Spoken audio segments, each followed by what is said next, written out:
Well,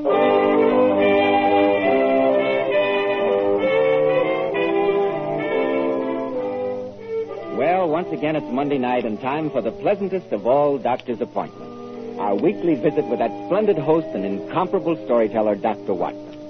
Good evening, Dr. Watson. Ah, there you are, Mr. Bell. Punctual to the minute, as usual. Draw up a chair and sit down. Thank you. That's it. All ready for tonight's new Sherlock Holmes adventure, Dr. Watson? Yes, my boy. I was just going over my notes on the case before you arrived. It was an adventure that started off on a note of gaiety and ended in one of the most bizarre tragedies that we ever encountered. I call it Murder in the Locked Room. This I've got to hear. Now, Dr. Watson, how about the new Sherlock Holmes story, Murder in the Locked Room? Well, Mr. Bell, that adventure took place many, many years ago. It began on a grey and murky afternoon in Baker Street. We just finished tea, I remember, and Holmes was busying himself with some chemical experiments. For some time he sat there in silence with his long, thin back curved over a retort in which he was brewing a particularly malodorous product. As I glanced across at him, seated there under the gaslight, his head was sunk upon his breast, and he looked like a strange, lank bird with dull grey plumage and a black topknot. Suddenly, he turned to me and spoke. So, Watson, you've decided not to invest in South African securities? Huh? How do you know that, Holmes? It isn't really difficult. I observe a groove between your left forefinger and thumb. Groove? It is enough to tell me that you do not intend to invest your small capital in the goldfields. I see no connection. Groove. And yet the train of thought is elementary. 1, you had chalk between your thumb and finger when you returned from your club. 2, you put chalk there when you played billiards. 3, you never play billiards except with Marston. 4, you told me about a month ago that Marston had an option on some South African property which would expire in 4 weeks and which he desired you to share with him. 5, your checkbook is locked in my drawer and you have not asked for the key. Number 6 is the logical conclusion. You've decided not to invest your money in this manner. Absurdly simple. I knew you'd say that. I wonder who that is. Were you expecting a client? No, Watson, but I hope it is one. My practice has been decidedly slack lately. Go and see who it is, will you? Yes, of course I will. It's all right, Mrs. Hudson. I'll show the gentleman in. This way, sir. Good evening. I'm Dr. Watson. How do you do? My name is Chudley Stoner. Oh, come along in, Mr. Stoner. Thank you. And this must be the great Sherlock Holmes. My name is Holmes. The adjective is your own, Mr. Stoner. Sit down, won't you? Thanks. I don't imagine you know anything about me, Mr. Holmes. Nothing beyond the fact that you went to Eton and Oxford, that you have a beautiful and socially prominent wife, and that you contribute to the Strand magazine with some regularity. I'm disappointed in not receiving one of your famous deductive analyses, Mr. Holmes, but I'm glad that my name is familiar to you. You contribute to the Strand magazine, sir, too? That's very interesting, Stoner. Perhaps you read some of my humble efforts. Yes, indeed, Doctor. Very colorful stories they are. Oh, thanks very much. If you don't mind my saying so, Mr. Stoner, your own stories, which also deal with the world of crime, seem to me to be even more sensational than Watson's.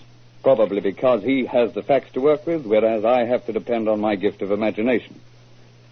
But the reason I've come to you tonight, Mr. Holmes, has nothing to do with imagination. I find myself mixed up in a real-life murder that is as puzzling as any problem I've dealt with in fiction. A murder, Mr. Stoner? I say, really, you The don't... facts, please. Well, Mr. Holmes, I'll give them to you as briefly and concisely as possible. I just got back from Paris yesterday. My secretary went with me. He did not return. The French police say he committed suicide. I know that he didn't. Oh, how do you know that, Mr. Stoner? The boy had everything in the world to live for. No financial worries and a very promising future ahead of him. Please describe the circumstances under which his body was found. Well, I'd left him alone in his room. When I came to fetch him, there was no answer to my knock. I tried to look through the keyhole, but the key was in the lock from the inside, and I could see nothing. After some time had elapsed, I got worried.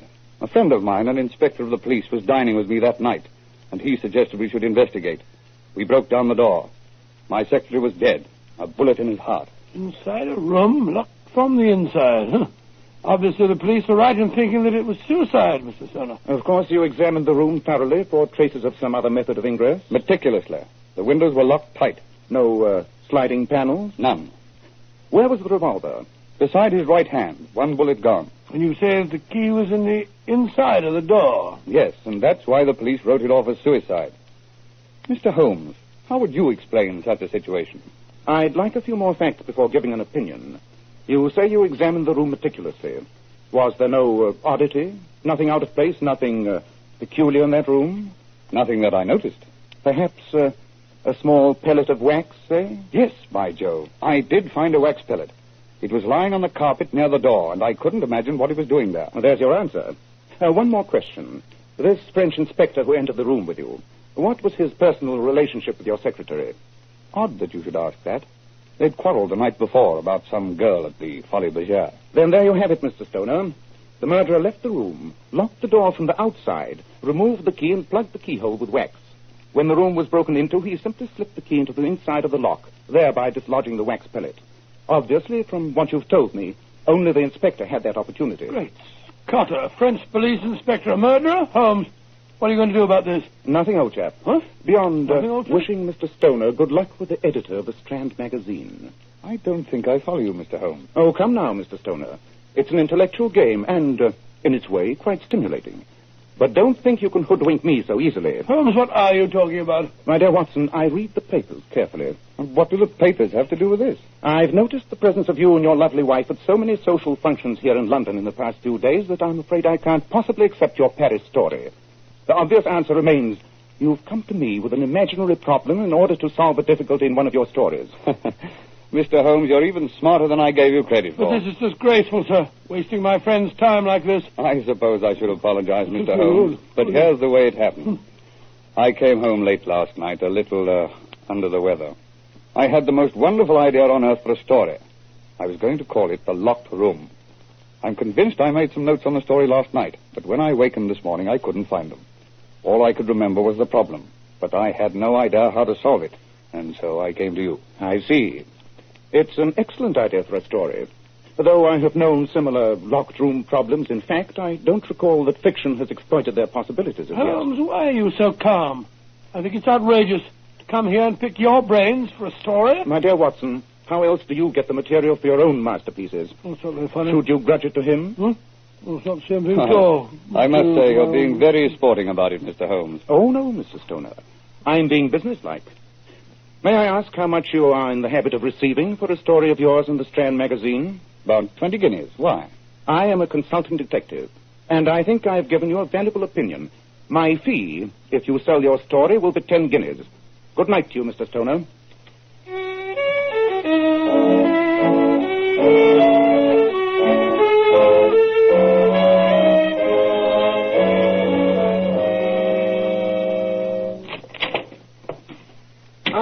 There you are, Monsieur Stoner. A remarkable deduction, Andre. Yes, here I am. I've spent all afternoon searching for those notes on the story. I could not find any trace of them. And yet I could swear I did some work when I came in last night. You are sure I didn't give you some dictation? Oh, quite sure, Monsieur Stoner.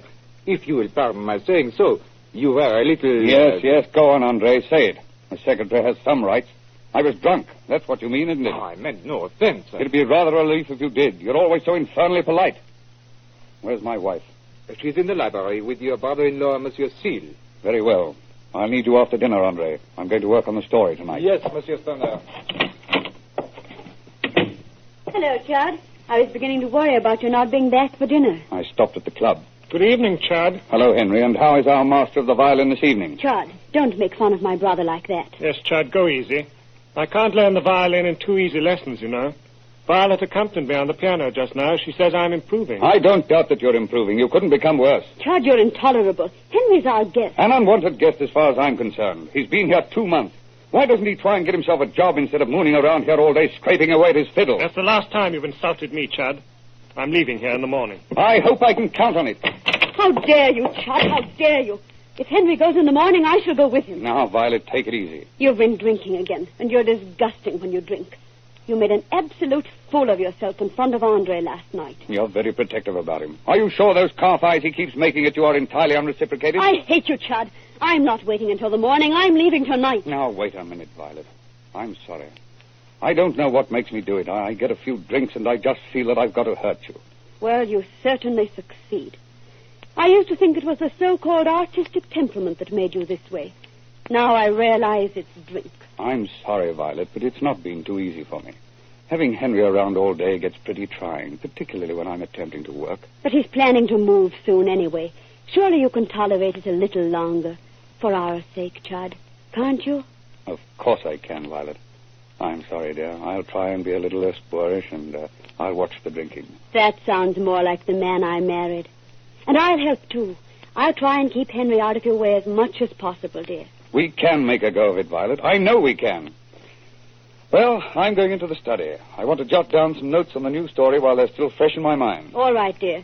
Dinner will be in about half an hour. I'll call you. Fine.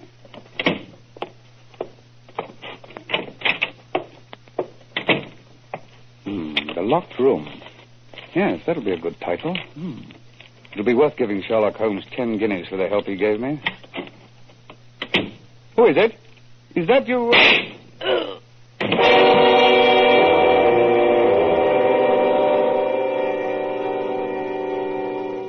I'm flattered that you dropped by to see me, Inspector Lestrade. Not a business visit, I gather. Bless you now, Mr. Holmes. You'll have a whiskey and soda, won't you, Lestrade? Thank you kindly, Dr. Watson. Not too much soda, if you don't mind. The London criminal is becoming a dull dog these days, Lestrade. My own practice has been remarkably slow in the past few weeks. Same thing with us at Scotland Yard, Mr. Holmes. But, of course, we don't grumble at that. Now, take me. I've had an easy day today. Just come from investigating a suicide in Church Street, Kensington. Indeed, another poor devil who couldn't stand the pace of our modern living, I suppose. I suppose so, Doctor.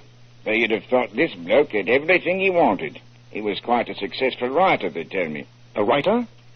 What was his name? He wrote for the Strand magazine. Name was Chudley Stoner.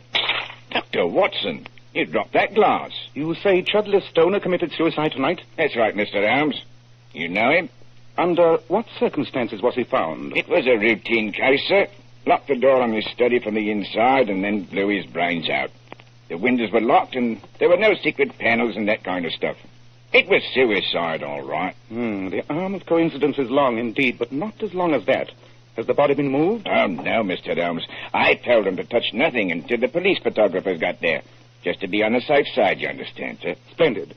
Grab your coat and hat, Watson. Right, your Holmes. But what's all the excitement, Mr. Holmes? It's just a suicide. Nonsense, Inspector. I'll stake my whole reputation that Chudley Stoner has been the victim of a murder plot, as cunning and diabolical as any that I've ever encountered.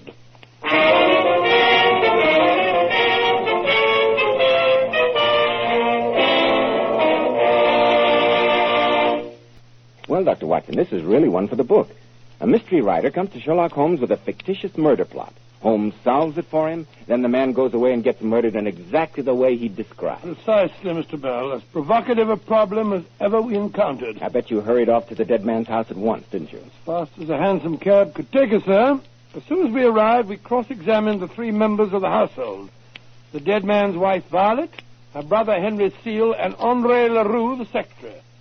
All of them told the same story. That they'd heard the shot and hastened to the room from different parts of the house. They said that they looked through the keyhole, found it was blocked, and then the two men broke down the door. Just the same story as in the dead man's fictional problem, wasn't it? What happened next, Dr. Watson? Well, before we talked to the three suspects any further, Holmes, Inspector Lestrade, and I walked into the dead man's study to examine the body. I can almost hear Holmes now, as he said... It's not hard to find a motive. A beautiful wife, a worthless brother who'd been told to get out, an attractive and attentive young French secretary who hated the dead man's cruelty. Blimey. And I called it just a routine suicide. You'll notice that no wax pellet is in evidence this time. I'd say that the answer is obvious. The dead man did write some notes on his story last night. The killer found them and realized that he'd been presented with a perfect murder method, never expecting that the dead man would divulge his method to me. Mr. Holmes, why are you examining the keyhole of the door? I was looking for a pellet of wax, Inspector. It's missing. Obviously, the murderer had read about that in the dead man's notes and was clever enough to remove it. But let's examine the corpse.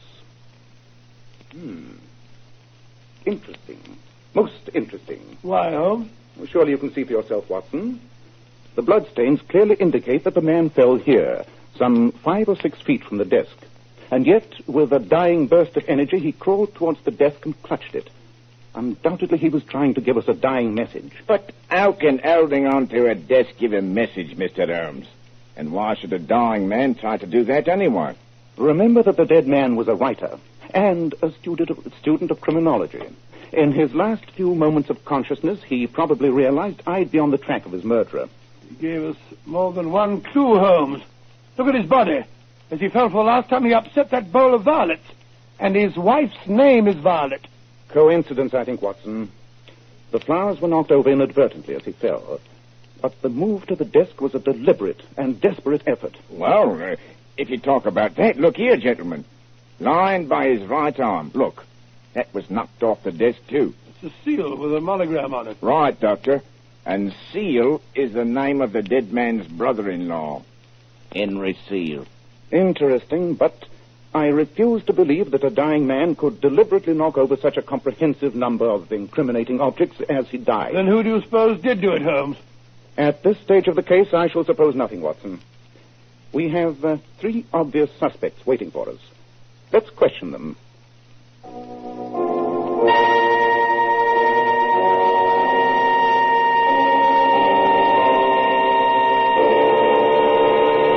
I don't know why they want us here. I know nothing Quiet, about it. please. Mr. Holmes wants to ask you some questions. No, Inspector. I only wish to ask them one question. You, Mrs. Stoner, how did you occupy your time while you were waiting for the police to arrive? I was so nervous that to try to calm myself, I did some knitting. I do quite a lot of knitting for the Coast Guard men, you know. I see. And you, Mr. Seal? What were your movements before the police arrived? I sat in the library, Mr. Holmes, playing solitaire. And you, Andre? I went to my room and worked on my account books. I realized that my job here was finished, and I thought I would get my books in order. I see. That's all for now, thank you. Come along, Henry. Lestrade, Yes, Mr. Holmes. I'd like you to get me those 3 objects spoken of. The knitting, the cards, and the account books. Right you are, Mr. Holmes. I don't see that you found out much there, Holmes. Don't you, Watson? I'd have thought my line of reasoning was obvious. What are you doing? Kneading at that keyhole. You said that this time the pellet of wax had been removed. True, Watson. But even though the pellet's been removed, I'm quite sure there'll be traces of wax inside the keyhole. And there are. Splendid. I shall remove this lock and take it back to Baker Street.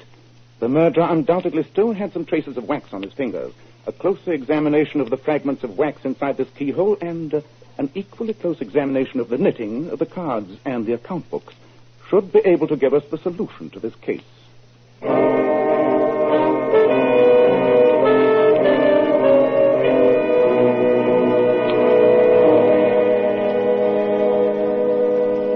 Well, Holmes, you've been poring over the microscope for nearly an hour. Have you got the answer? Nearly, but not quite. But you've examined all 3 of the objects. Surely it's just a question of finding which one of them shows traces of wax. Oh, no, old chap. Huh? It's not as easy as that. Oddly enough, the knitting, the pack of cards, and the account books all show traces of wax. Great Scott. But that means that all those people were involved in the murder. It was a concerted plan between the 3 of them. I think not, Watson. What? And in 5 more minutes, I'm sure I can prove to you who the murderer is.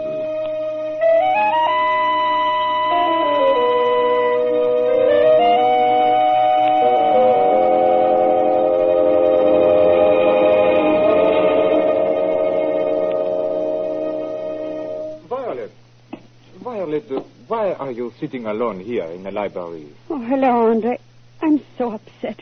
They think the Chud was murdered. The inspector's still questioning Henry. I believe they think he did it. Oh, it's awful. Oh. Oh, now, don't worry, darling. Everything is going to be all right. Please, Andre. With Chud's body hardly cold. But surely now that he is dead, you always made me believe that if he were dead, we could be together, darling. I was insane. I thought he was neglecting me. That perhaps there was some other woman. But just before he died, we had a talk. I knew it was going to be all right again. But me? You mean you were making a fool of me? I was making a fool of myself, Andre. Please forget it. Forget it? No, my cold-blooded Englishwoman. I am not some stupid boy you can play with. You cannot throw me aside. I have risked my life for your happiness. Risk your... Andre! You murdered Chud. Of course I did. I hated him. And I hated the way he made you unhappy. And the fool gave me the perfect way to do it by telling me about his filthy story. And then forgetting that he had done so. You devil, get away from me. I'm turning you over to the police. No, you are not. You are going to join Chud since you love him so much. Andre, put away that revolver. Nice shooting, Watson. You got him in the wrist. Sorry. Mrs. Turner, you all right? Yes, but thank heaven you were both behind those curtains. I'm sorry that we had to wait until the last minute to disclose our presence. But it's just as well to have witnesses to a murder confession. What do you have to say for yourself, Monsieur Leroux? Nothing. Send for your policeman and have me taken to prison. With pleasure. Watson, ask Inspector Lestrade to step in here, will you? Tell him we have a customer for him. A customer for the gallows.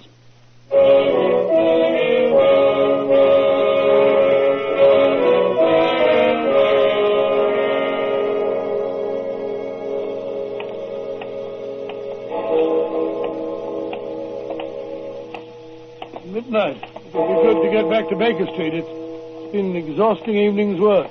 Yes, Watson. A sordid case. A shabby patchwork of discontent and hatred.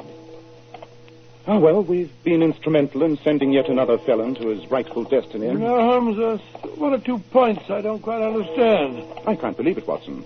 What are they? Well, you said that all three objects you examined contained traces of wax. They did, and at first that confused me. But there are various qualities of wax.